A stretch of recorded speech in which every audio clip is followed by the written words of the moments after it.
A continuación, te daremos indicaciones que son vitales para tu propia seguridad y la de todos los asistentes. Identifica los puntos de ayuda importantes en este recinto. Ruta de evacuación, salida de emergencia, punto de reunión, servicios de emergencia y extintores. Todos cuentan con señalamientos identificados para su ubicación. En caso de algún imprevisto o evacuación, les pedimos mantener la calma, no correr, no empujar y no obstruir las salidas de emergencia. Es importante que escuches las indicaciones del personal de seguridad y responsables de evacuación, los cuales están debidamente identificados. Sigue las indicaciones que marcan los señalamientos colocados en todo el lugar. Recuerda mantener el orden y la cordialidad con los asistentes en todo momento. Respeta a los elementos de seguridad e indicaciones de los coordinadores. Es importante recordar que de no obedecer las indicaciones, el personal autorizado te pedirá que te retires del recinto. Si tienes alguna duda en cuanto a la seguridad de este evento, acércate a las personas identificadas. Traigo las manos.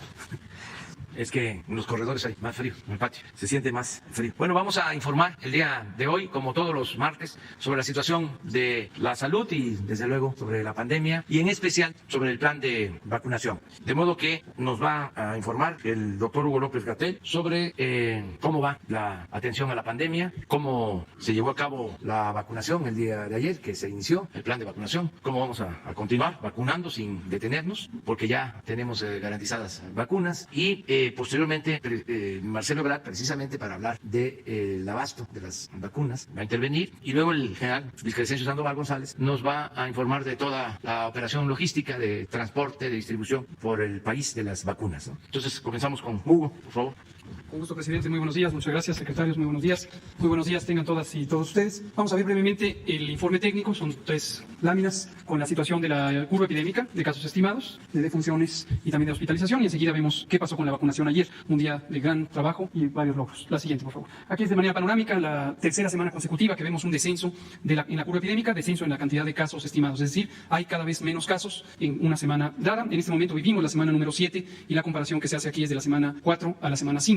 Y tenemos esta tercera semana de reducción de 26%. La siguiente, por favor. Aquí está también las hospitalizaciones. Se ven 3 líneas. La línea de hasta arriba es la suma de personas que están hospitalizadas en camas de uso general. Enseguida una línea más oscura de color rojo, quienes están hospitalizados en camas generales. Y al final, quienes están hospitalizados en camas especializadas de cuidados críticos. También hay una reducción. En este momento hay 41% de ocupación en los hospitales a nivel nacional. La siguiente. Cuando vemos el detalle por entidad federativa, vemos que resta ya solo una entidad federativa que tiene ocupaciones superiores al 70%, que es la Ciudad de México para las camas generales. 6 están entre 50 y 69 y el restante 25 están en menos de 50% de ocupación. La siguiente. Y también las camas con ventilador, las camas para personas en estado crítico, ya no queda ninguna entidad federativa que esté por arriba del 70% de ocupación. Hay 4 que están entre 50 y 69%. La Ciudad de México está por debajo de 70, está en 65 y 28 están con ocupaciones inferiores al 50%. Esto se ha estado reduciendo ya por 2 semanas consecutivas. La siguiente. Y ahora sí, vamos a ver la vacunación. Ayer logramos poner 87.472 vacunas. Estas son las vacunas de AstraZeneca. Se puso el 10% de las que llegaron, un poco más del 10% de hecho de las que llegaron en este embarque, y se distribuyeron en los 32 estados, en las 32 entidades federativas. Recordar que aquí, como lo explicamos, es ya la fase 2. Empezamos con personas mayores de 60 años, y esto corresponde con la fase 2 del plan. No se ha terminado con la vacunación del personal de salud. Esta se hace específicamente con el uso de la vacuna Pfizer-BioNTech, la de personal de salud, y en este momento estamos vacunando a las personas mayores con la vacuna de AstraZeneca, por razones que comentaré enseguida. La siguiente. La suma acumulada es 813.785, independientemente de cuál es la vacuna utilizada. Aquí estamos la suma de ambas vacunas. La siguiente. Y aquí se ve cómo se arrancó el operativo. Se dispusieron 333 municipios. Ayer se lograron arrancar en 144 y hay 1.081 puntos de vacunación programados. Finalmente se revisaron cuáles son las entidades que tienen listo todo lo necesario, la red de frío, el personal local que pueda participar en la vacunación. Recordar que en todo momento estamos utilizando los servicios del personal vacunador experto. Esto en algunos días, en semanas recientes, se había cuestionado la idea de por qué hacer a un lado, se decía, al personal vacunador. En ningún momento se le ha hecho a un lado. Apreciamos mucho a nuestras colegas y a nuestros compañeros expertos en vacunación. Llevan muchos años trabajando y están al servicio del Sistema Nacional de Salud, al servicio de la población mexicana. Y están trabajando en esto, y ayer también empezaron a trabajar en el programa especial. Se pusieron finalmente 144 municipios, 539 puntos de vacunación. Estos se irán ampliando. Ayer hubo algunas entidades federativas, en particular Tamaulipas y Nuevo León, que no pudieron vacunar por razones climáticas. La temperatura ayer en promedio era 5 grados bajo cero. La temperatura de conservación de esta vacuna Astra es de 2 a 8 grados sobre cero, y evidentemente si se hubiera sacado a la intemperie se hubiera congelado, se habría dañado. Y la otra razón, también importantísima, es las personas adultas mayores son vulnerables a los cambios climáticos y no queremos que se les cause daño alguno. Entonces, muy prudentemente se decidió decidió localmente no vacunar ayer. Vamos a esperar a que mejoren un poco las condiciones climáticas, pero la vacuna está garantizada para esas entidades federativas. De hecho, está físicamente ya en esas entidades federativas. La siguiente. Se arrancó, por lo tanto, en 30 estados. Ahí están los que acabo de mencionar, Nuevo León y Tamaulipas, que no lograron arrancar la vacunación. La siguiente. Y la suma, ya había dicho, 87.472, se distribuye de esa manera en las entidades federativas, y lo importante ahí es que se logró más del 10% de la vacuna que se puso. ¿Esto qué quiere decir? Que si logramos seguir a este ritmo o más acelerado, en 10 días o menos habremos utilizado este paquete por completo. La siguiente. El resto de los números de lo que habíamos logrado hasta el momento, ahí está el personal de salud. Eso fue con la vacuna de Astra, 86.198 esquemas completos. Esto representa el 14% de las personas que han sido vacunadas. 622.658 aún están entre la primera dosis y próximas a recibir la segunda dosis. Y el personal educativo solamente está en el estado de Campeche quienes han vacunado. Ahí está el número de 7.457, y lo que aparece abajo es ya el arranque de la fase 2.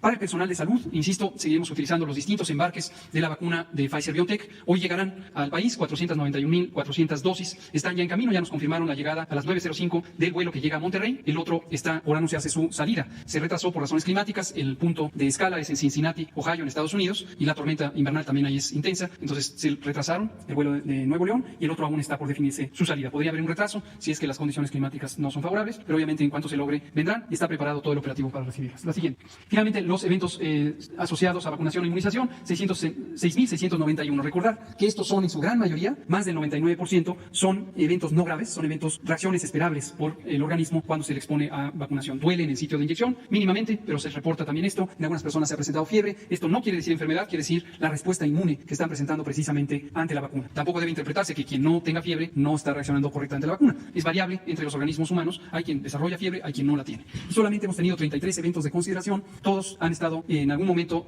pasando por el hospital, algunos por pocas horas, solamente un par de ellos por algunos días, y se han recuperado de manera íntegra. Me parece que la última. Lo otro es explicar en 2 láminas, si me pasan, lo de la estrategia. Ha habido preguntas y queremos resolverlas sobre cómo se le está avisando a las personas de que les toca su vacunación. Tenemos varios mecanismos, y en esto es importantísima la participación del sistema de bienestar de los servidores y servidoras de la nación, porque logran tener la vinculación social importante para que las personas se enteren en qué momento, en qué lugar, en qué condiciones serán vacunadas. Y tenemos la parte de la voz comunitaria, esto es las radios comunitarias, la transmisión de voz en voz, el perifoneo, que funciona mayormente en las zonas rurales. No es exclusivo de zonas rurales, puede funcionar también en zonas urbanas, pero en general la gente está más acostumbrada a este sistema en las zonas rurales. Y también se han hecho las llamadas telefónicas o las visitas domiciliarias para que las personas estén enteradas. En localidades aledañas se les anuncia con antelación, y se les anunciará cuando ya toquen los siguientes ciclos. La siguiente. Y otra cosa importante que también ha sido motivo de conversación pública, y nos parece que es importante que todas y todos lo tengan claro para que no haya especulaciones, es cómo está organizado el programa de acuerdo con el programa general, la estrategia general, y de acuerdo con una realidad inescapable que hemos mencionado todos los días, que es la realidad de que la fabricación de las vacunas en el mundo entero está ocurriendo a un ritmo menor a la demanda. Obviamente todas y todos quisiéramos tener las vacunas inmediatamente, pero las vacunas no existen todavía, se están fabricando. Conforme se fabrican, se transportan a los países que tenemos contratos, y conforme llegan, en algunos países las ponemos de manera inmediata. Y esto lo que resulta es que van llegando a distinto ritmo, y tenemos que adaptar la situación de implementación del programa de acuerdo con la realidad. Para ponerles el ejemplo ilustrativo, teníamos ya los embarques de Pfizer, y estos los destinamos a la etapa 1, que son personas trabajadoras de la salud, pero tuvimos una nueva oportunidad, que es que llegara anticipadamente 870.000 dosis de la vacuna de Astra. ¿Por qué razón? Porque se siguió buscando oportunidades y se encontró la posibilidad de tener un embarque anticipado. Esto es independiente de lo que ocurrirá con lo que se fabrica en Argentina, se envasará aquí en México y estará disponible para finales de marzo. Esto lo que nos permite es arrancar la fase 2, y preferimos arrancar la fase 2, sobre todo en las zonas rurales, con una vacuna cuyo manejo es más fácil. La vacuna de Astra no requiere ultracongelación, como dije, se conserva entre 2 y 8 grados centígrados sobre cero, y es más fácil distribuirla en las entidades federativas en las zonas rurales. Entonces ahí es donde está la oportunidad. Vean ustedes, los distintos ejes de priorización son los mismos que hemos estado comentando: el eje de edad, el eje de las comorbilidades. También está la capacidad de cobertura para los municipios donde hay personas adultas mayores. Y aquí explico, ayer también había la idea, ¿por qué se vacuna completamente una zona o un municipio? Porque en términos de logística es mucho más conveniente llegar y agotar la necesidad de un municipio o una demarcación territorial, por ejemplo, aquí en la Ciudad de México, donde se seleccionará un 3 en particular. Porque la dotación proporcional de vacuna para la entidad federativa es la suficiente para cubrir, en el ejemplo de la Ciudad de México, 3 demarcaciones. Entonces es mejor cubrir esas 3 demarcaciones, y en los siguientes embarques cubrir otras tantas, lo mismo que iguales números de municipios en las entidades federativas. Las características ya lo comenté, es un aspecto muy importante. Y otra muy importante es las recomendaciones del Grupo Asesor Estratégico de Inmunizaciones de la Organización Mundial de la Salud, en el que existen consensos mundiales sociales al respecto sobre estas condiciones. Priorizar a las personas que tienen la mayor vulnerabilidad social, porque son las personas que pueden tener mayor riesgo de desenlaces desafortunados. Veamos en la última diapositiva precisamente esto. Con base en la información que tenemos, la información epidemiológica que se ha seguido durante todo 2020, hemos hecho distintos análisis. Uno de ellos es la letalidad. La letalidad es la proporción de personas con COVID que desafortunadamente pierden la vida por el COVID. Y encontramos, como se ve en la diapositiva, que las zonas rurales tienen hasta 50% más de letalidad que las zonas metropolitanas. ¿Cuál es la explicación? Una muy obvia, ampliamente conocida en la salud pública desde hace cientos de años. La desigualdad social. Donde hay desigualdad social, hay carencia no solamente de servicios, propiamente dichos, servicios de salud, sino hay carencia de transporte, hay carencia de caminos apropiadamente pavimentados, hay distancias que recorrer por la naturaleza geográfica de las zonas rurales, hay a veces redes de apoyo que pueden estar más limitadas por distintas necesidades a un tiempo. Son muchísimas las razones. Desde luego hay carencia económica también y eso impone restricciones para el cuidado de la salud. Entonces, esta obviedad de la salud pública, conocida en la salud pública desde hace cientos de años, es constatada por los datos objetivos que tenemos de la vigilancia epidemiológica. Y eso lo que nos lleva es a considerar que el rendimiento de la vacuna debe ser orientado a dónde existe la mayor necesidad en términos del riesgo de complicaciones. Algunas voces se pronunciaron en la idea de que por qué no empezar en las ciudades, por qué no empezar, había quien señalaba el concepto de población económicamente activa, porque la vida es prioritaria y porque las personas que tienen mayores riesgos deben ser protegidas con mayor prioridad. Esta es la razón técnica y por eso lo hemos hecho así. Me parece que es la última, aquí explicamos. Lo otro, quizás mientras me retiro, podemos ver algunas imágenes ilustrativas de cómo ocurrió el operativo. Muchas gracias, presidente.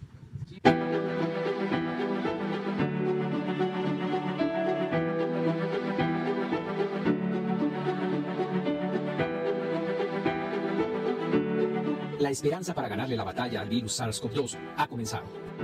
Este 15 de febrero dio inicio a la vacunación masiva en todos los estados y se ha hecho conforme a lo planeado, con nuestros adultos mayores de 60 años, uno de los sectores más vulnerables en medio de esta pandemia.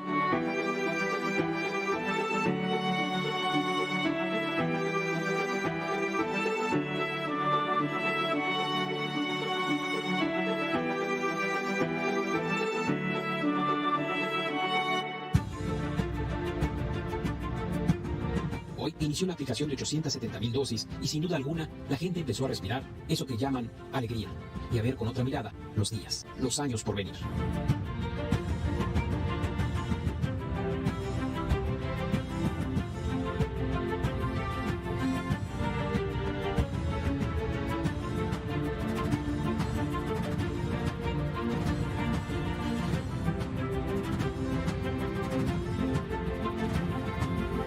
Le doy gracias al presidente López Obrador por esta vacuna.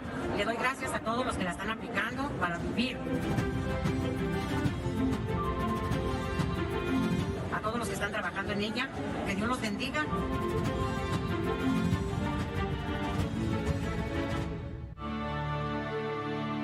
Gobierno de México.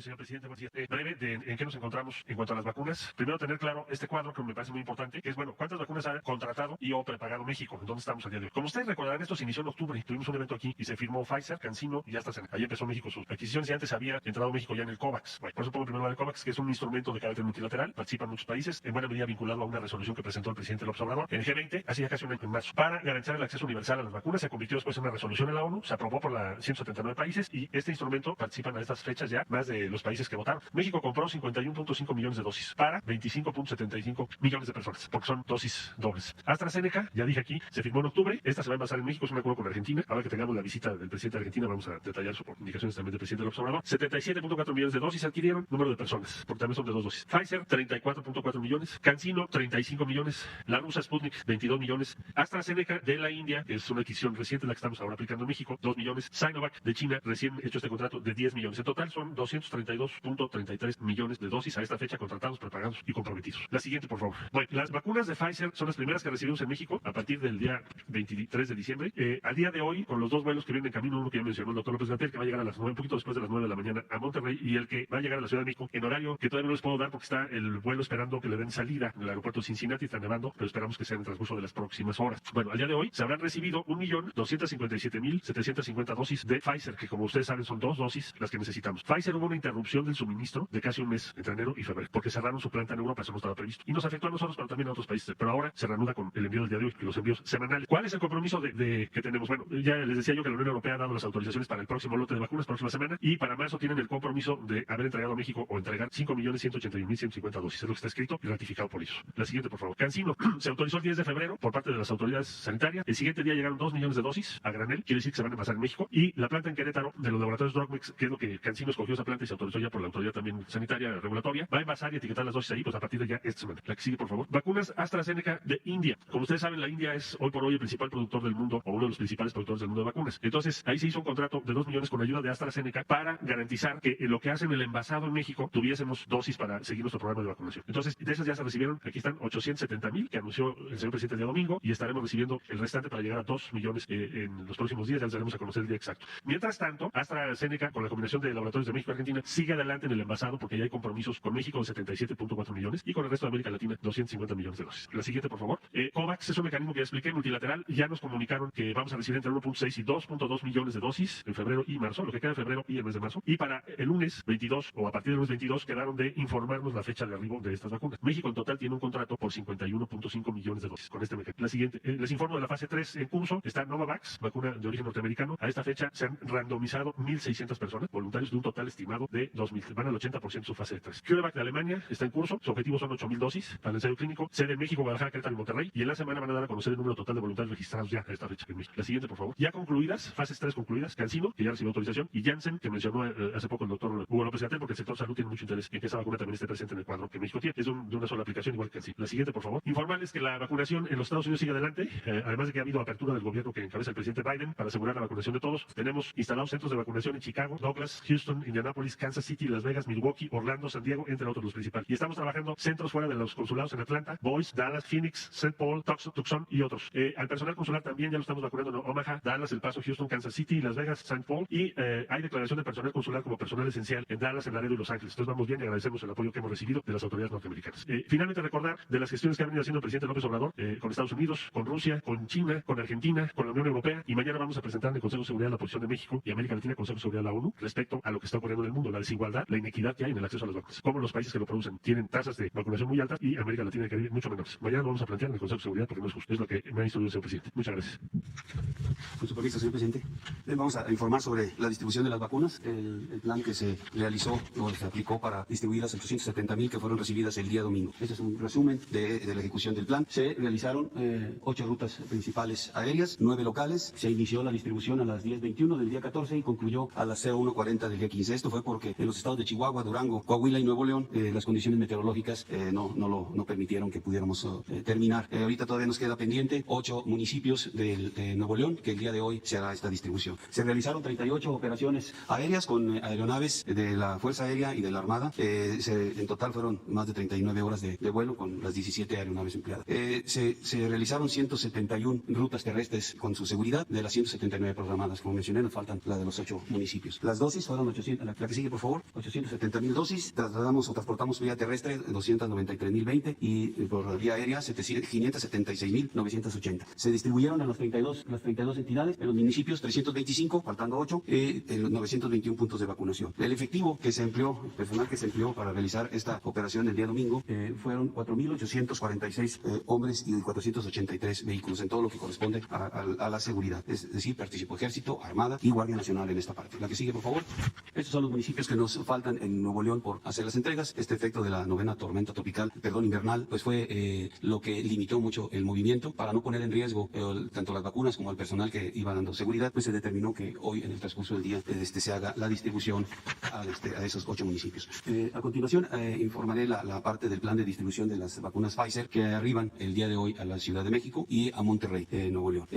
La que sigue, por favor. Aquí estamos estimando, no tenemos la hora de arribo para la Ciudad de México. Todo está determinado por las condiciones meteorológicas que están prevaleciendo, pero hicimos nuestro cálculo. A la hora que arriben, a partir de que arriben, se llevan 45 minutos en lo que es descarga del avión, el traslado al almacén de DHL, la desconsolidación. De ahí, 45 minutos en la intervención de lo que es el reconocimiento aduanal, la revisión de SAT, la de COFEPRIS y la carga a los vehículos de la empresa DHL. 50 minutos que se llevarán para el arribo de las vacunas ahí al INCAN y 2 horas aproximadas para llevar las vacunas al Banco Estatal de Tejidos de Toluca, Estado de México. Y acá tenemos el arribo a Monterrey. A partir de que llegue el avión a Monterrey, que como lo mencionó el doctor Gatell, aproximadamente a las 9:05 de la mañana, nos llevaremos 3 horas en trasladar estas vacunas a la ciudad de Saltillo. Se harán en estos puntos, en la siguiente actividad se hará la revisión y la notificación, el resguardo y la preparación para la distribución. Ahí nos llevan 2 horas aproximadamente en realizar esta actividad. El día de hoy se llevará a cabo la distribución vía terrestre. Ya una vez que hagamos esta actividad de revisión, notificación, resguardo, la distribución por vía terrestre estaremos iniciándola 4 horas con 25 minutos después de la hora en que llegue al aeropuerto. Y solamente vamos a distribuir a lo que es la Ciudad de México, Estado de México, Hidalgo, Morelos, Puebla, Querétaro y Tlaxcala. Eso ya adelantamos la ruta terrestre. Y lo que es las rutas aéreas, los 25 estados que vamos a cubrir con las rutas aéreas, se harán hasta el día de mañana a partir de las 8 de la mañana. Esto es también cuidando la situación de las condiciones meteorológicas y el cuidado de la vacuna, porque esta necesita la ultracongelación. Entonces se tomaron en cuenta estos dos aspectos para realizar el traslado aéreo a partir del día de mañana. Adelante, por favor. Aquí el día de mañana del INCAN saldrán hacia la base aérea militar número 9 todas las vacunas. Se organizarán ahí en la base ya con los aviones para la distribución de los 25 estados. Aproximadamente a las 9 de la mañana estaremos saliendo hacia los diferentes puntos de redistribución en cada una de las entidades. Y de esos puntos a los hospitales, en donde estará una brigada de vacunación en cada uno de ellos, listos para la aplicación de las vacunas. También de Saltillo, que es las vacunas que llegan hoy a Monterrey vía aérea y se trasladan vía terrestre a Saltillo, también iniciarán su distribución a lo que es el estado. Aquí la tenemos considerada en la ruta aérea, pero este es uno de los estados que el día de domingo nos complicó las condiciones meteorológicas. Entonces estamos tomando las provisiones para que si no se puede realizar vía aérea, lo hagamos vía terrestre y tener completo todo el esquema de distribución. De ahí saldrán también hacia los hospitales de Coahuila para que sean recibidas por las brigadas y la aplicación de la vacuna. Lo que sigue, por favor. Este es el esquema. Se va a distribuir 400 vacunas.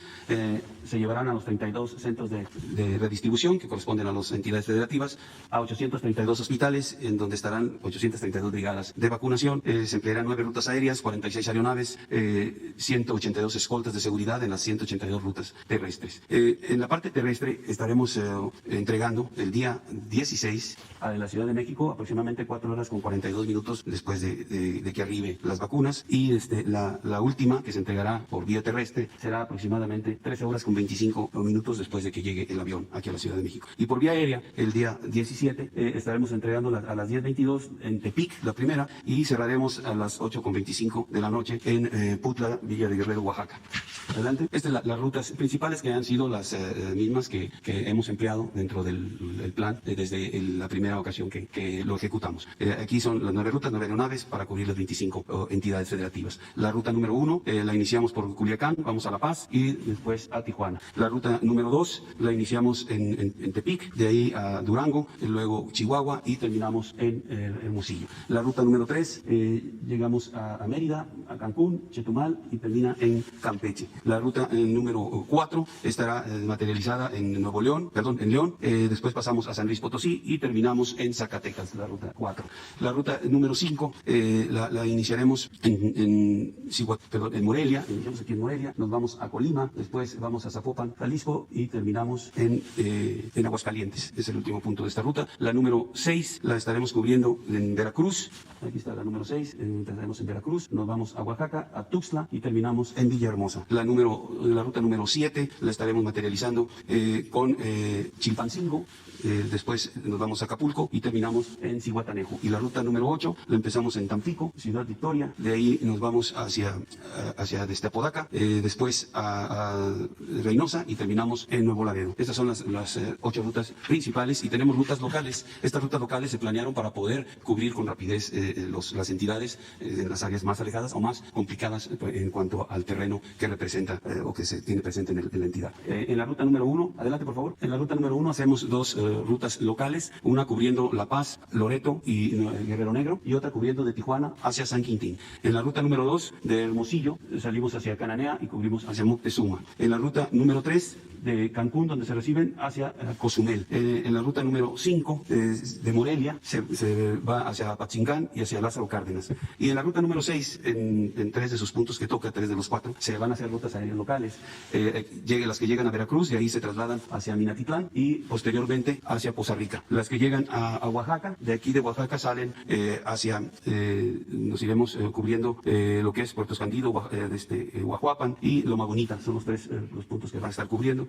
Ixtepec también, Ixtepec es otro de los puntos. Y las que llegan a Tuxtla y Gutiérrez estarán saliendo hacia Palenque, después Copalar y terminamos en Tapachula.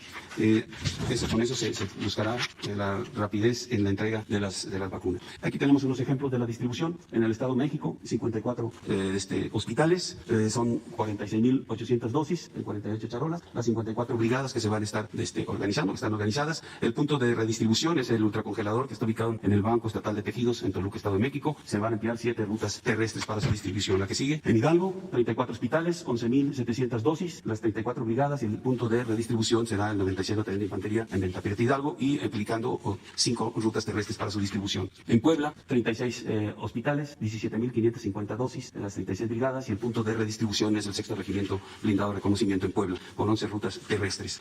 Para Colima, que será la parte que ya se hará por vía aérea el día 17, son 8 hospitales, 11.700 dosis, 8 brigadas, llegan al aeropuerto de Colima, y de ahí se van hacia el punto de redistribución, que es el 29 Batallón de Infantería en Colima, y se tendrán 3 rutas terrestres para su distribución de las vacunas. El otro ejemplo más de Durango, que también será vía aérea el día de mañana, 13 hospitales, 5.850 dosis, 13 brigadas, llegan al aeropuerto internacional de Durango, y el punto de redistribución será el Hospital Militar de Zona en el 5 de mayo Durango, con 3 rutas terrestres. Y el último ejemplo es en Guerrero, son 22 hospitales, 11.700 dosis, 22 brigadas, el punto de arribo es la 35 Zona Militar en Chilpancingo, Guerrero, el punto de redistribución será el Hospital Militar Regional de Chilpancingo, y se llevarán a cabo 13 rutas de distribución.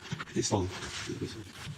Muy bien, pues este es el informe. Abrimos para las preguntas. Si podemos hacer primero las preguntas, si les parece, sobre este tema, y luego pasamos en lo general sobre el tema. Y luego ustedes dos. Gracias, presidente. Buenos días. Shaila Rosagel, corresponsal de Grupo Gili, el Imparcial de Sonora, La Crónica de Mexicali y Frontera de Tijuana. Preguntar, ayer, presidente, usted mencionó que ya no se va a detener este plan de vacunación. Solamente preguntar cuál certeza hay de que vamos a contar con todos los millones de vacunas que se requieren para que no se detenga nuevamente por algún retraso, ¿no?, de entrega de vacunas, el plan de vacunación. Bueno, tenemos aseguradas todas estas dosis ya mediante contratos con las farmacéuticas. Se han entregado anticipos. Llevamos, esto hay que decirlo, alrededor de 6 meses hablando, estableciendo comunicación, preparándonos para obtener las vacunas. Y es un tema prioritario. Ayer nos reunimos por la tarde, noche, y lo hacemos diario para ver cómo se consiguen las vacunas, el envío de las vacunas. Entonces, si hacemos un recuento, fue primero Pfizer, se hizo contrato con ellos, se interrumpió la entrega durante 3 semanas porque están ampliando sus plantas y porque pues también las plantas que tienen Estados Unidos están produciendo vacunas para Estados Unidos. Nosotros tenemos que traer esta vacuna de Pfizer de Europa. También allá tuvimos que hacer gestiones, trámites con la Unión Europea para que se permitiera traer la vacuna. No se trae de Estados Unidos, se trae de Europa, aún con la cercanía y la vecindad, porque las plantas de Pfizer de Estados Unidos están produciendo solo para Estados Unidos, que son de las cosas que queremos ver en la ONU, para que haya equidad, para que no haya acaparamiento en las vacunas, que haya un principio de igualdad para que todos los países tengan la posibilidad de vacunar a sus habitantes. Bueno, ya se restableció la entrega de Pfizer. Hoy llega cerca de 500,000 dosis. Todo lo que llega hoy, el transcurso del día, va a ser para aplicar segundas dosis a los que fueron vacunados a finales de año, a principios de este año. Ya esas 500,000 se van a aplicar con ese propósito. Ya con Pfizer se llegó al acuerdo de que todos los martes, la semana próxima, el martes próximo, llegan otras 500,000 dosis. También la mayor parte es para segundas dosis y para terminar de vacunar al personal médico que está en hospitales COVID.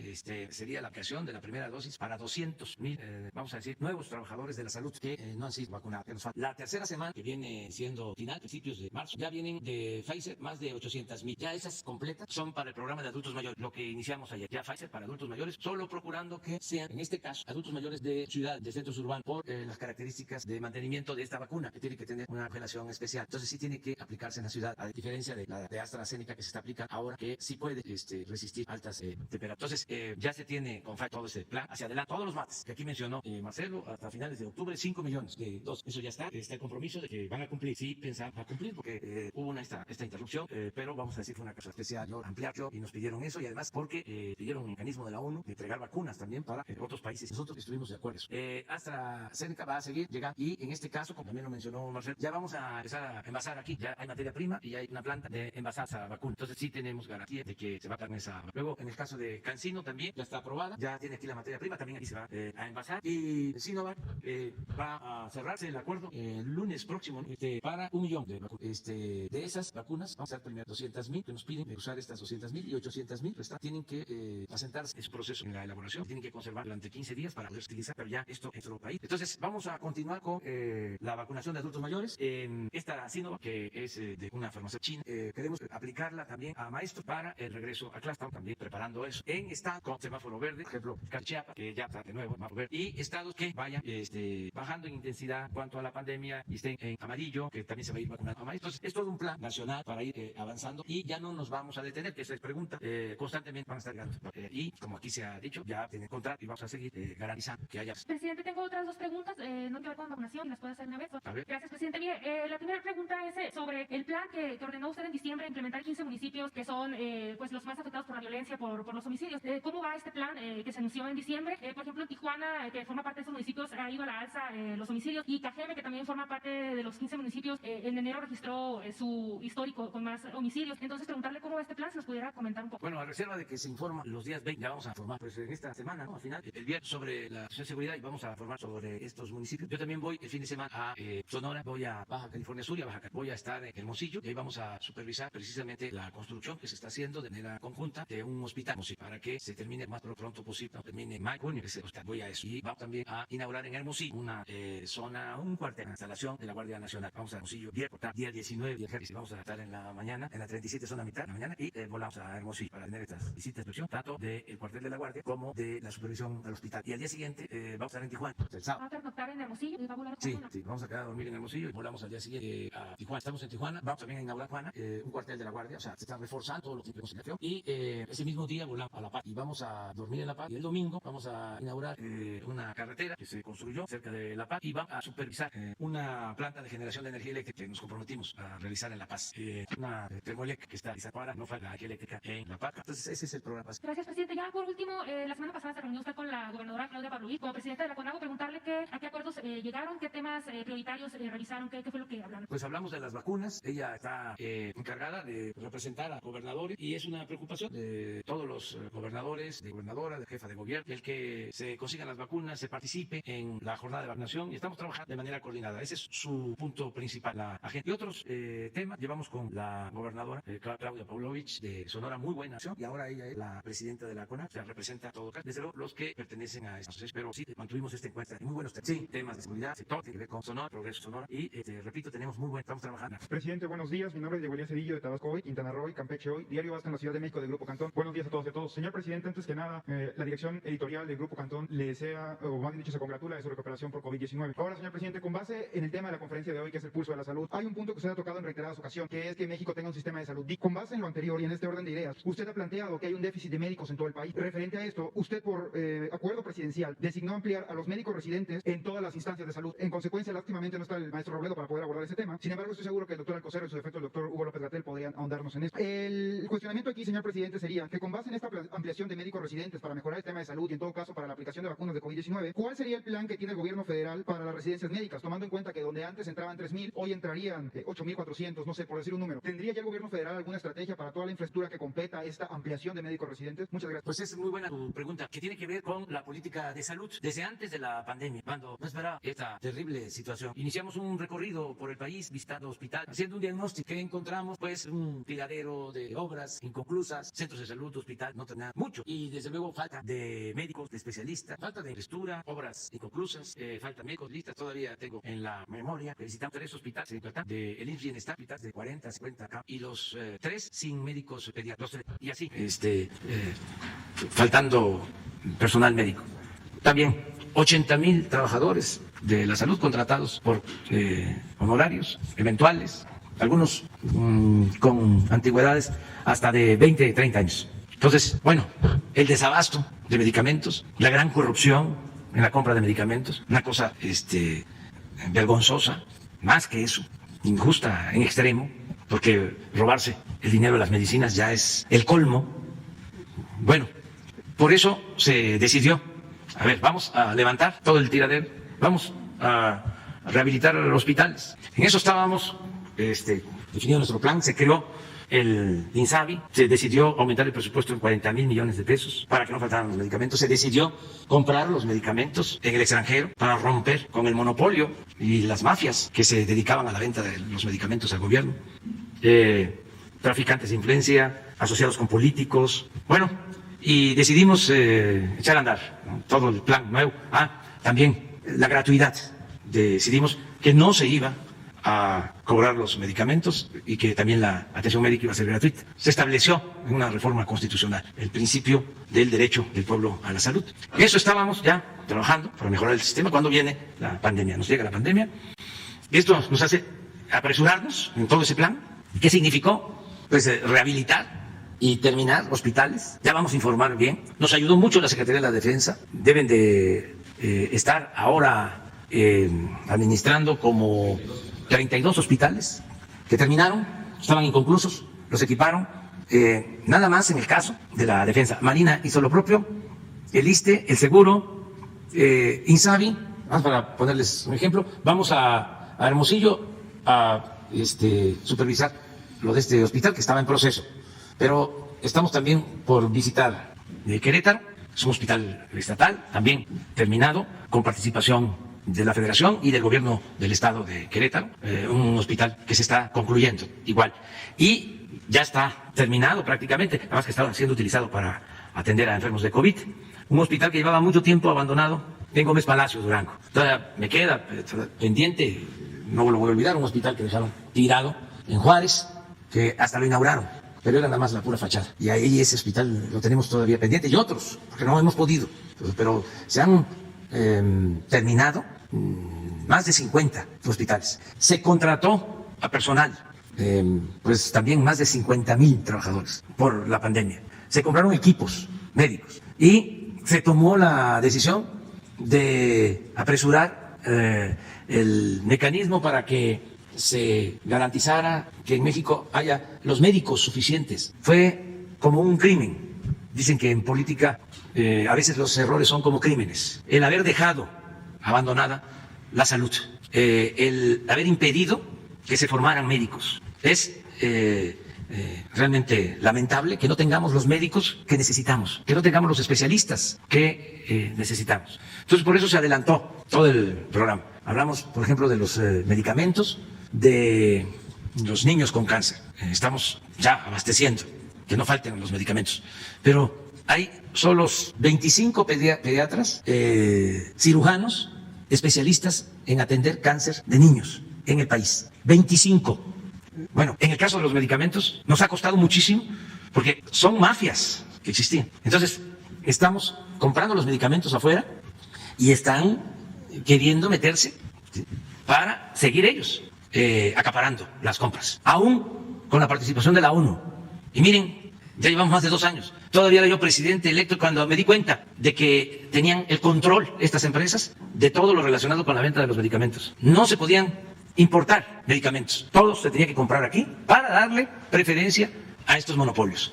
Entonces abrimos para comprar los medicamentos en el mundo, en Alemania, en Inglaterra, en Estados Unidos, en Argentina, en la India. Bueno, nos ha costado muchísimo, no en lo económico, sino por el bloqueo y la intromisión de estos monopolios. Por ejemplo, estos medicamentos para niños de cáncer los produce una empresa en México, PISA, que los dueños, con muy buenas relaciones políticas, están dedicados a hacer una campaña en contra del gobierno, porque ellos dominaban todo el comercio de estos medicamentos. Entonces, como somos perseverantes, aunque nos lleve tiempo, se va a resolver. Y ya vamos avanzando en este propósito. Pero entonces llego a tu pregunta.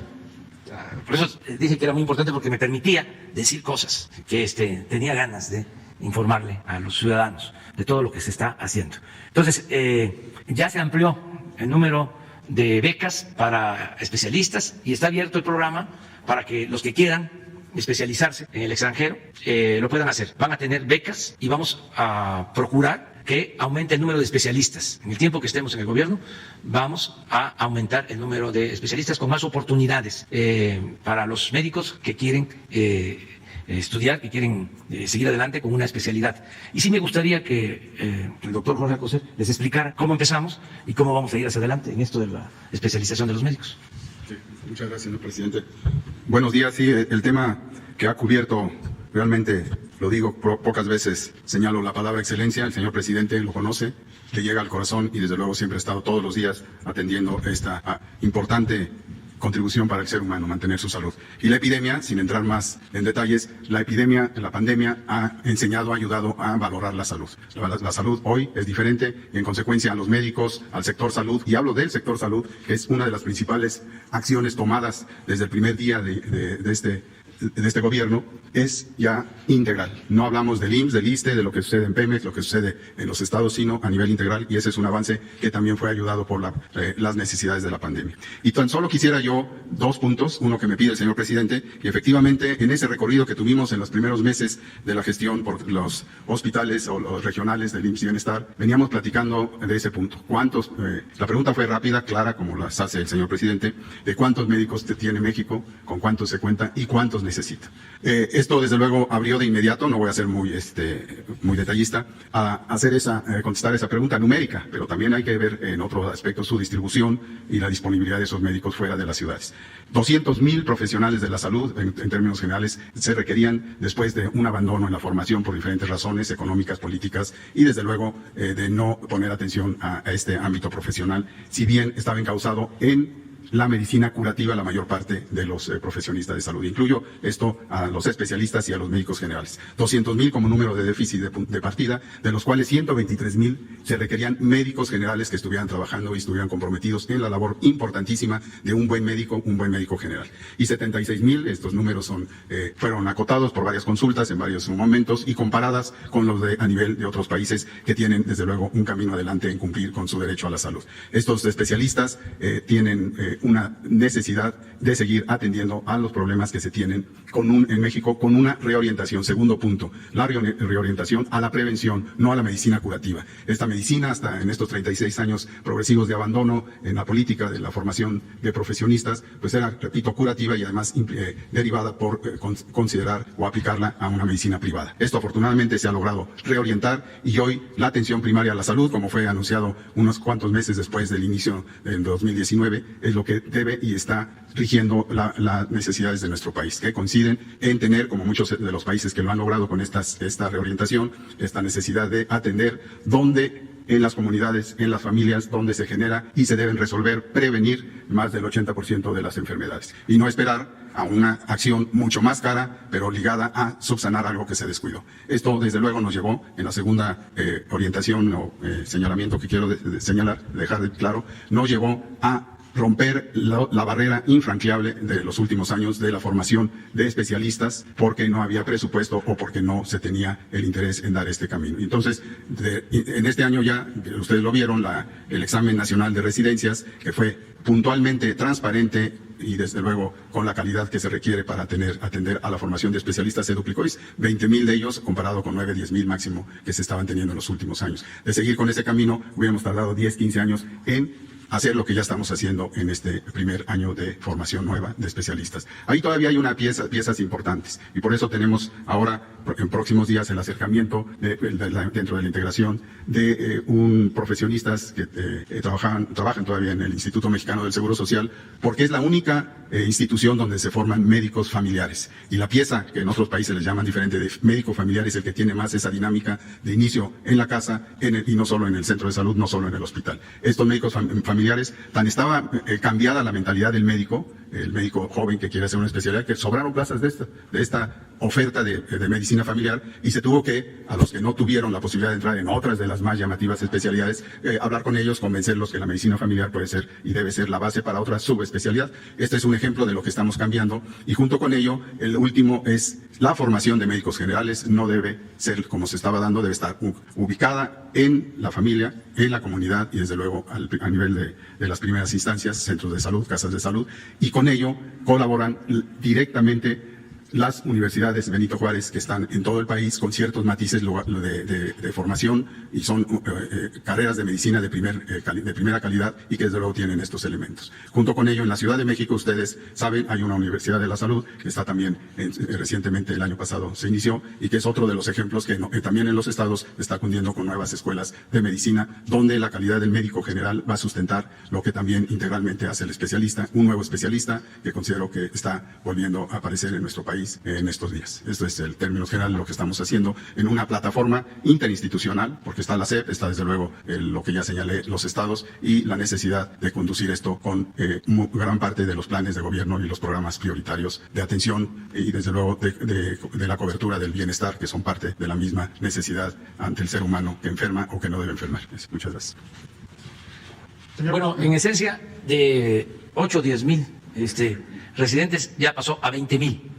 Y aquí hay algo que también quiero destacar, porque todo esto está lleno de detalles. El examen de admisión de los residentes se cuidó para evitar la corrupción y el influyentismo.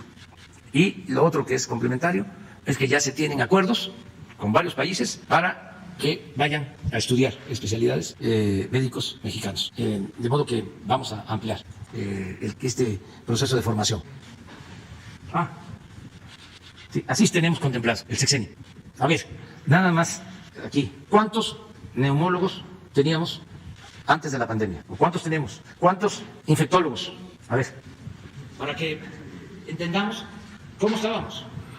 Sí, esta es una pregunta muy importante porque empieza de cuántos cirujanos, cuántos pediatras, que es escalofriante saber que no teníamos ni el 0.3 que tendríamos de lo que recomienda la OMS y que esto requeriría 10 veces más. ¿Cuántos ginecobstetras? O sea, las especialidades llamadas troncales, centrales, y donde destaco, esto pues no es porque me promueva yo, ya estoy viejo para promoverme, ¿cuántos internistas hay? Estas son las especialidades que son centrales para la atención médica. Y sin embargo, todas están deficientes en todos los estados, incluyendo también en las ciudades. La pandemia nos hizo ver de la necesidad de quienes atienden a los enfermos se manifiestan principalmente por afección pulmonar, esto es conocido de todos, no solo por síntomas, sino por la afección más grave, y la causa de muerte es ligada precisamente a esa falla de este órgano central, del respiratorio, del pulmón. En este caso, no hay una seguridad de que estén trabajando como neumólogos. Esto es por mínimo se requiere tener 10 veces más de neumólogos en términos de esta pandemia, y tenemos desde luego ese déficit de especialistas en unidades de terapia intensiva. Es todavía más difícil porque la terapia intensiva no es solo para atender problemas pulmonares, sino problemas que hacen que el paciente esté en falla de diferentes órganos y que la respiración no funcione en consecuencia de otras enfermedades. Y en esta pandemia también los infectólogos son apoyados en una formación como médicos, todos ellos como médicos especialistas o médicos generales que después se subespecializan. Estas subespecialidades, es en mi opinión, no se fortalecen directamente en la primera formación, en la primera entrada como especialistas de los diferentes campos, porque rápidamente, hay que también señalarlo, son atraídos por lo que más resulta económicamente rentable. Es decir, quieren ser especialistas rápidamente en un año para poder tener una práctica privada. Estoy hablando con transparencia de lo que puede ser sustancial más para lograr su salario. Esto no es negativo, pero sí está excesivo. Quiere decir que pueden haber medicina privada, un gran porcentaje de los médicos que trabajan en los hospitales federales, en los hospitales públicos, después parte de su tiempo, y a veces en forma abusiva, en el sentido que dan más tiempo a lo privado porque es más rentable. Esto señala que también tenemos que ir trabajando sobre el salario que tienen de base los médicos en estos tiempos. Pero bueno, este es otro tema, pero también importante. Entonces termino, esa deficiencia de neumólogos, que es de menor de 500 en términos de lo que tiene el Consejo como tal activos, pues ahorita se pusieron en práctica por la capacitación urgente a médicos de otras áreas, a médicos internistas, a médicos cardiólogos que tuvieron que tomar, anestesistas que tuvieron que tomar ese papel, y desde luego los médicos generales que fueron capacitados en una forma realmente inédita, excepcional, y de hecho esta experiencia nosotros la estamos comunicando a nivel internacional para que se aprenda también que en estas condiciones de urgencia se pueden resolver los problemas, los retos con mayor calidad, y lo hemos estado haciendo así. Es por eso que la conclusión es de que la epidemia también nos ha acelerado este proceso, y vamos a hacer, y ya cada una de las especialidades, entre ellas de neumología, y la nueva, o una de las poco conocidas de urgenciología, de urgencias, también ya está presente en la currícula dinámica que se está teniendo, que ya se tuvo en su primer acción y que va a seguir este año todavía más con los detalles que en forma integral se pueden ir uniendo. Muchas gracias. Señor presidente, si me lo permite, de manera de continuación, yo tengo muy presente en 2018, cuando usted tomó protesta como presidente de la República. Como dato curioso, me encontraba leyendo por primera vez Los hijos de Sánchez, de Oscar Lewis, y recalco una frase que usted empleó, que la tengo grabada. Usted dijo perfectamente: tengo el deseo legítimo de pasar a la historia, si no me equivoco, como un buen presidente, como un presidente emblemático para todos los mexicanos y mexicanas. En atención al énfasis que usted le dio ahorita al tema de la salud, y hoy como pulso de la salud, me permito preguntarle, señor presidente, ¿a usted le gustaría pasar a la historia como el presidente de la salud, como el presidente que dignificó el sistema de salud para todas y todos los mexicanos? Pues claro que sí, pues es algo fundamental, es un derecho humano, el derecho a la salud. Garantizarlo es un gran logro, como el derecho a la educación, como el derecho al trabajo, a un salario justo, el derecho al bienestar, el derecho a la felicidad, el derecho al bienestar material y al bienestar del alma. Claro que sí. Yo me siento muy orgulloso de estar participando con un equipo y con el apoyo de millones de mexicanos en una transformación. Me llena de orgullo ver cómo la gente que antes era ignorada, discriminada, ahora tiene un papel relevante en la vida pública. Son los protagonistas principales. Voy a una gira y me identifican la camioneta y en la calle. ¿Quiénes? Comerciantes, albañiles, mecánicos, del pueblo, gente del pueblo, allá, hablándome, expresándome sus sentimientos. Es ahora el pueblo el principal actor de la vida pública. Ya no son los potentados, los de la llamada sociedad política, los del círculo rojo, los famosos en los medios de comunicación, en la academia, en la intelectualidad. Ya no, es el pueblo raso. Y eso me llena de orgullo, porque eso es una transformación. Porque el pueblo antes no era tomado en cuenta, despreciaban al pueblo, no le tenían amor al pueblo, no les importaba el pueblo no existía, ahora es distinto. Entonces, ese es el proceso de transformación que se está viviendo y vamos a seguir adelante. Está lleno de obstáculos, hay que ir evadiendo, brincando, y lo más importante es no cansarse. Lo más importante es la perseverancia, porque apuestan mucho los adversarios, los corruptos, los que tenían secuestrado al gobierno, los que se aprovechaban del presupuesto que era dinero del pueblo.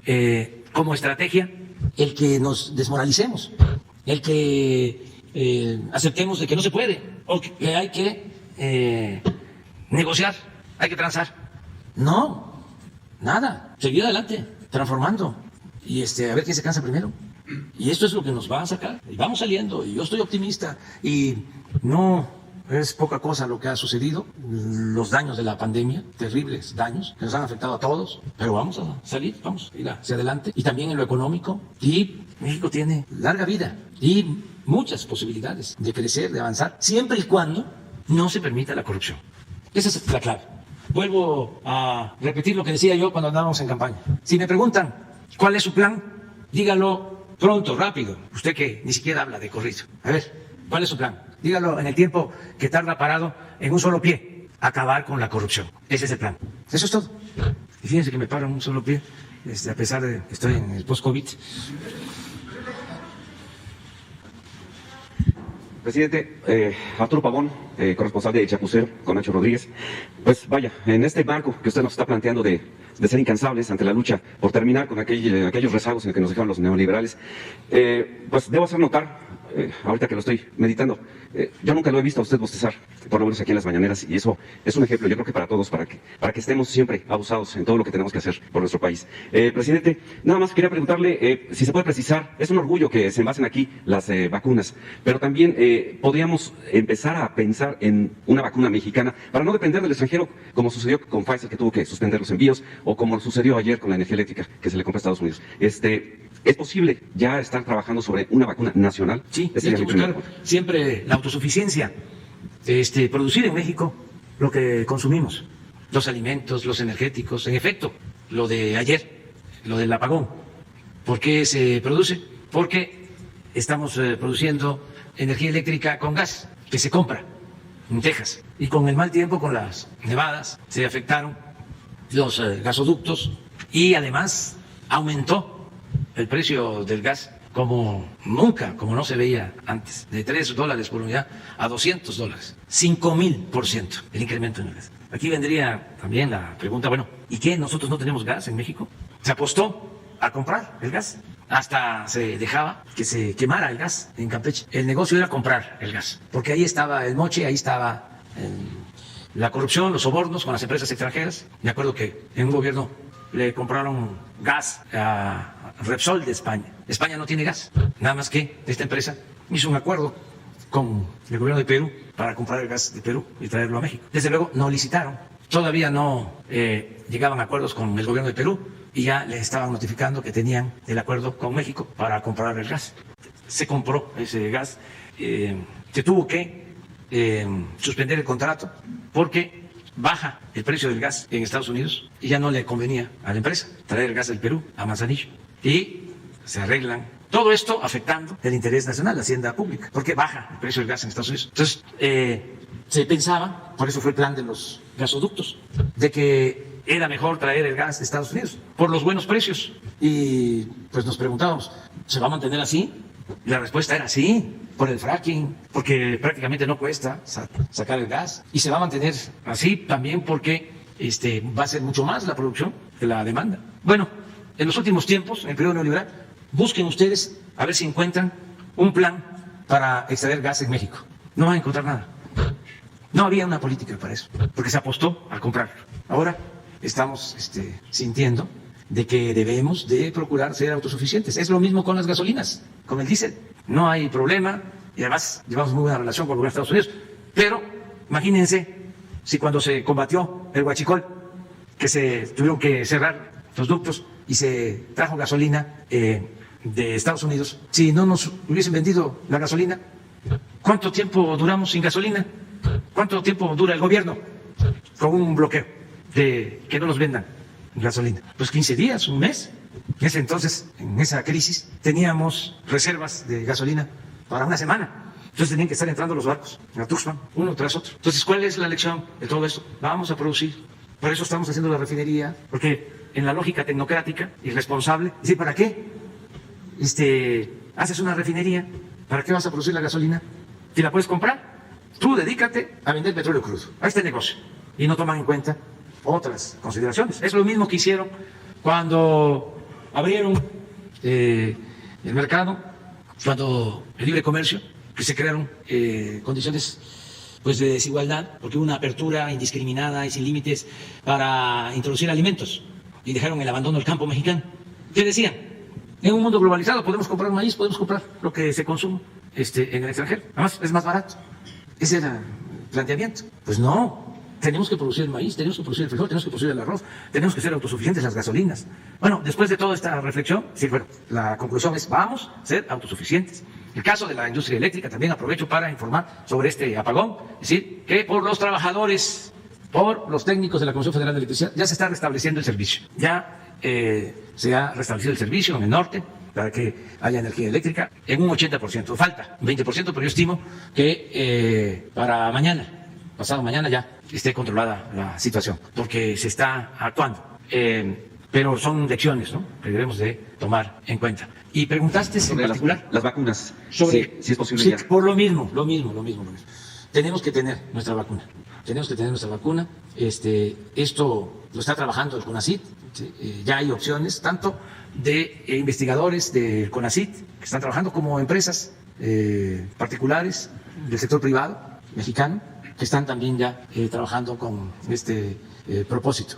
Cuando tengamos más información, le vamos a pedir a María Elena Álvarez Bulla que venga, que es la directora del CONACYT, también con el doctor Alcocer, con Hugo, los especialistas, y que nos hablen de la posibilidad de tener una vacuna mexicana. También es importante, y me gustaría que Marcelo lo explicara, del envasado que se está haciendo de vacunas, o sea, de qué cantidad tenemos y cuándo estimamos tener las vacunas. Aun cuando se envasen las vacunas en México, no todo va a ser para México. Hay un porcentaje para México y el resto para América Latina. Con su permiso, señor presidente. Sí, bueno, muy brevemente diría que, siguiendo la preocupación que usted está manifestando, primero se llegó a un acuerdo entre México y Argentina para el caso de AstraZeneca. AstraZeneca, como recordaremos, es una vacuna cuyo origen es la Universidad de Oxford. Y la condición de la Universidad de Oxford, en su acuerdo con AstraZeneca, fue que no debe tener fines de lucro. Por eso la vacuna hoy tiene el menor costo de todo el mundo, por mucho. Entonces se llegó a un acuerdo para que se produzca en México porque México se preocupó por garantizar su suministro, su abastecimiento, pero también por los países de América Latina, porque si no estaríamos en una incongruencia. Mañana vamos a negociar seguridad y vamos a decir, oigan, ustedes los países que producen, en general tienen mucho más vacunas que los países que no producen. De hecho, el mayor número de países del mundo no ha iniciado su vacunación hoy. Y eso lo vamos a decir mañana. Sería incongruente que México dijera eso y no se preocupase por compartir la producción que en México se llega a dar. Entonces, se hizo ese acuerdo con AstraZeneca, a México se le va a proporcionar, como ya dije, a su momento expliqué, 77.4 millones, a América Latina 250 millones. ¿Cómo es ese proceso? ¿Por qué toma tiempo? Si ya llegaron embarques con la sustancia activa, que es la base de la vacuna, ¿por qué no lo estamos usando ahora? Porque requiere un proceso de certificación de condiciones de seguridad. Son procesos biológicos, no los puedes acelerar. Cada lote lo tiene que medir un laboratorio que depende de COFEPRIS, las siglas son CAYAC, no con K, sino con C. Y su función estratégica es verificar que todo lo que se está envasando, cada lote que se está envasando, tenga pureza y no tenga ningún defecto, porque entonces podría ser riesgo a las personas. Bueno, entonces, en AstraZeneca se está haciendo ese trabajo en laboratorios Leomont.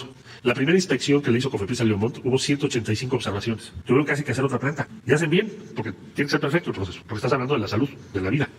Bueno, entonces sí hay que ser muy, muy estrictos en cualquier medicamento con una vacuna todavía más. Y más cuando la vacuna es tan reciente. Entonces, se ha venido trabajando de la mano con COFEPRIS, con su laboratorio, sus técnicos, para que esa planta tenga entonces las condiciones que acabo de describir. Bueno, llevan 2 embarques que se reciben, se hace un primer llenado, luego otro, hasta que todo esté perfecto, más los tiempos biológicos que ya expliqué. Entonces, AstraZeneca o Coyoacán. Viene el presidente de Argentina pronto y uno de los temas va a ser ese, visitar la planta, así como Hugo visitó la planta del laboratorio argentino allá en Buenos Aires, que se los comentó cuando hizo su viaje. Entonces, 2 laboratorios de América Latina, transferencia de tecnología, porque tenemos que resolverlo entre los pueblos de América Latina. Si no lo hacemos así, imagínate tú cuándo íbamos a terminar la vacunación. Segundo caso, CanSino. CanSino es una empresa sino-canadiense que desarrolló junto con un instituto que depende del ejército chino, desarrolló esta vacuna, que es de una sola dosis. Bueno, CanSino se hizo un acuerdo para que viniese a México, se les planteó una fase 3 con aproximadamente 15,000 voluntarias y voluntarios. De hecho, la fase 3 más amplia que se ha hecho en México es donde tenemos más datos de qué sucede en México con esa vacuna. Y bueno, ya tiene la autorización de las autoridades y lo van a envasar en México también porque así se combinó con ellos. ¿Cuál es el objetivo? Garantizar que el abasto en México sea regular, que tengamos la mayor información posible sobre esa vacuna, que aprendamos todos los procesos que haya que conocer, si acaso no los conociéramos, tener toda la información sobre cuál es el impacto de esa vacuna en la genética nuestra, de nuestro pueblo, que puede ser diferente a otros países. Y al final del día vamos a tener un aprendizaje decisivo para lo que tú estás preguntando, que son las vacunas mexicanas. CONACYT está apoyando 4 proyectos cuando menos, ya informará CONACYT, pero ha sido una preocupación desde el día 1. Esto lleva más de un año, quizá un poco más de un año. Entonces, las fases 3, el envasado, el procesamiento, el manejo, la investigación, seriar el virus, investigar los tratamientos, todo eso, México está creando una masa de conocimientos, porque tenemos en lo sucesivo que ser cada vez más autosuficientes en la producción de vacunas. Lo dijo también el señor presidente en una ocasión anterior, y perdón que me esté extendiendo, ya voy a concluir. Birmex lo hicieron un distribuidor con muy poca producción. Te preguntarás tú, ¿por qué no estamos produciendo en Birmex o envasando en Birmex, CanSino o AstraZeneca? Porque Birmex se recibió de haber sido una empresa estatal que producía muchas vacunas. De hecho, México era el principal productor de América Latina de vacunas hasta los 90. Se desarmó y se convirtió en un distribuidor. Bueno, así se hizo. ¿Ahora qué se va a hacer? Recuperar a Birmex para que se encargue de envasado y posteriormente producción a gran escala de vacuna para que México no sea tan dependiente como lo somos hoy. O sea, ya se está trabajando para el futuro, no nada más para la emergencia o la urgencia, sino ¿qué sigue? Pues tiene que emerger un Birmex más poderoso, centros de investigación más respaldados, apoyados y capaces de hacer esas vacunas, porque no va a ser el último virus, va a haber otros. Y no, México no va a salir de esta experiencia sin todo lo que te acabo de decir, que es una mejor preparación. Bueno, esa sería la explicación. Y como segunda pregunta, presidente, plantearle en las redes sociales que nos siguen, algunos grupos de personas que van aumentando, curiosamente, nos han dicho que tienen la intención, podríamos calificar como patriótica, de ellos donar lo que les correspondería de pagar el monto de su vacuna. No con la intención de tener algún privilegio o ser vacunados antes, no, sino simplemente apoyar a los gastos para la aplicación de estas vacunas pues a quien sea, ¿no? La pregunta es si es posible que, primero, ¿qué opina de esto, no, de este acto patriótico? No, pues que se agradece mucho la solidaridad, y así debe de haber mucha gente, porque eso es parte también de lo que está dejando esta etapa difícil. Está emergiendo mucha solidaridad, mucho humanismo. Iba predominando el individualismo, lo personal, no mirábamos a ver a los otros. Y desde luego el lucro, el triunfar a toda costa, sin escrúpulos morales de ninguna índole, esta actitud, ¿no?, muy individualista, muy personalizada en todo. También el de escalar, como fuese, de subir como fuese, ¿no? Una actitud aspiracionista, ¿no? Entonces, todo eso ahora es distinto, o sea, porque hay mucho más solidaridad, se manifestó más lo que somos los mexicanos, muy fraternos, muy humanos, ¿no? Entonces, sí creo en eso, de que hay gente que quiere aportar, que quiere ayudar. Bueno, ¿qué les digo? Que tenemos los recursos para comprar la vacuna, para que sea gratuita, universal, a todos, a ricos y a pobres, alcanza, porque todos están ayudando, todos los mexicanos. No olvidemos que todos pagamos impuestos, hasta la gente más humilde paga impuesto. Cuando compra una mercancía, ahí va incluido un impuesto. Entonces, de esos impuestos es que se tiene presupuesto, que es dinero de todos. Y con ese presupuesto es que se están adquiriendo las vacunas. Y afortunadamente tenemos el presupuesto que se requiere. Ahora lo que necesitamos es que haya producción suficiente de vacunas en el mundo y que podamos contar con las vacunas. Pero sí, agradecerles mucho a todos por su apoyo, por su solidaridad. Lo que están haciendo, o sea, aunque sea reiterativo, ¿no? Las enfermeras, los médicos que están salvando vidas, es algo excepcional, porque ellos decidieron estar ahí por convicción, por principios. Imagínense si un médico especialista, infectólogo o neumólogo, decide no participar, pues lo puede hacer. Sencillamente pido mis vacaciones o pido permiso de acuerdo al contrato colectivo, tengo posibilidad de ausentarme, de no estar. Y la mayoría, ya todos, ahí están. Se dio el caso de gente mayor que eran vulnerables, que se les expresó de que podían estar guardados en sus casas y dijeron no, vamos, ya han estado ahí ayudando. Entonces sí es conmovedor lo que se está manifestando también de solidaridad con motivo de la pandemia, y agradecerles a todos, ¿no?, por su apoyo. Bueno, ya precisamente hablando de solidaridad y de impuestos, es interesante pensar que el dueño de la televisora de la Jusco podría pagar el total de las vacunas que se requieren en México si pagara sus impuestos. ¿Hay algún avance en este respecto? No tengo información, es un asunto que está atendiendo el SAT, pero todos están ayudando, todos están contribuyendo, nadie se niega a contribuir, a ayudar, y también no hay persecución, no hay lo que antes se conocía como terrorismo fiscal, no, es convencer, es persuadir de que todos tenemos que contribuir, y se está dando también este fenómeno. Los grandes empresarios, las grandes corporaciones están ayudando, están pagando sus impuestos. A veces me dicen cómo ayudamos, cómo apoyamos. Pues hay dos maneras de hacerlo, ya muchos lo hacen. Una es invirtiendo y creando empleos. Esa es una función social importantísima del empresario, el que invierte, que genera empleos, que es trabajo para la gente. Y lo otro es que pague sus impuestos, que contribuya, y ya, que tiene una fundación y que además quiere ayudar. Bueno, está bien, pero lo más importante en el caso de un empresario es que invierta, que genere empleos. Eso tiene una dimensión social importantísima. Y lo segundo, que contribuya, que pague sus impuestos como la mayoría lo hace.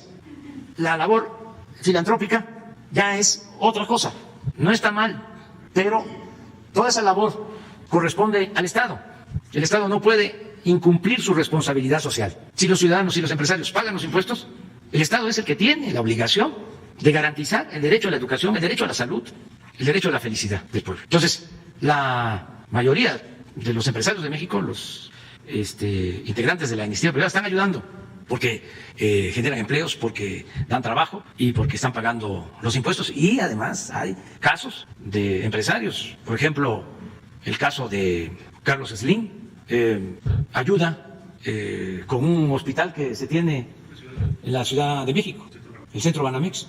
Se inició como pensábamos todos, ¿no?, de que ya había bajado la pandemia. Se llegó a pensar en quitar, en desmontar el hospital del Centro Banamex, y me vio la jefa de gobierno para plantearme, ¿no?, que aun cuando ya eran menos los enfermos, los hospitalizados, de todas maneras, que ella pensaba que era mejor que se mantuviera, pero que pues ya llevaba mucho tiempo financiando, ayudando con este hospital, Slim y otros empresarios. Entonces, convenimos en hablar para que lo mantuviera. Y fíjense, esto fue como en octubre, noviembre que estaba, se había bajado.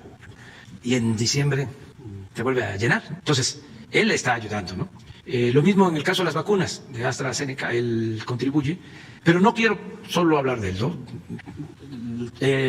Voy a hablar de otros, a ver, voy a tratar de equilibrar. El caso de el señor Larrea, estaba por terminar un hospital en Juchitán, viene la pandemia y le hablamos que nos entrega el hospital, no estaba terminado, la Secretaría de la Defensa lo terminó, pero él ayudó, y así muchos empresarios, nada más que pues ahora no lo recuerdo, pero que iban con las inundaciones, muchas empresas también ayudaron, todos están ayudando. Entonces vamos a seguir manteniendo este propósito de unirnos todos para que haya causas justas. Los medios de comunicación, por ejemplo las televisoras, para las clases no teníamos forma.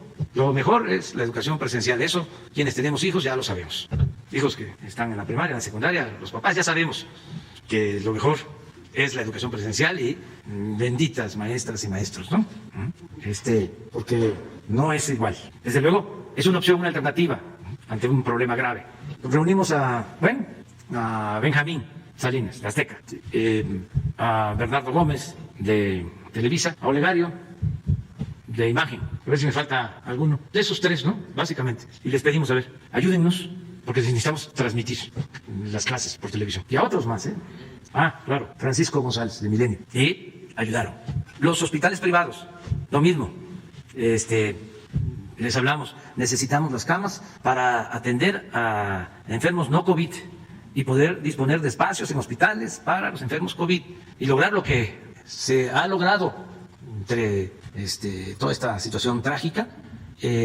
No han quedado pacientes sin atender, han habido las camas. Ahora, en enero, estuvimos en una situación muy difícil, sobre todo aquí, en la Ciudad de México, arriba del 90% de ocupación en hospitales, pero ya bajó a menos del 70%, ya, porque el objetivo era que no se quede nadie sin una cama, sin un ventilador, sin oxígeno, sin medicamentos, sin atención médica, y se ha logrado ese propósito. Desde luego, es muy lamentable todo lo que ha sucedido, porque pues amigos cercanos, familiares, se nos han adelantado, han fallecido, se enferman, se han infectado, ¿no? O sea, es muy fuerte lo que ha pasado, pero también mucha solidaridad del pueblo de México. Si les parece, hasta ahí la dejamos, porque ¿sobre qué?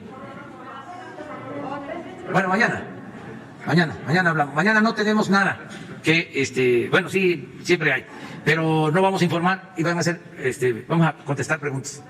Vamos a tener más tiempo. Tú empiezas mañana. Ah, tenemos la compañera. Bueno, mañana, ya.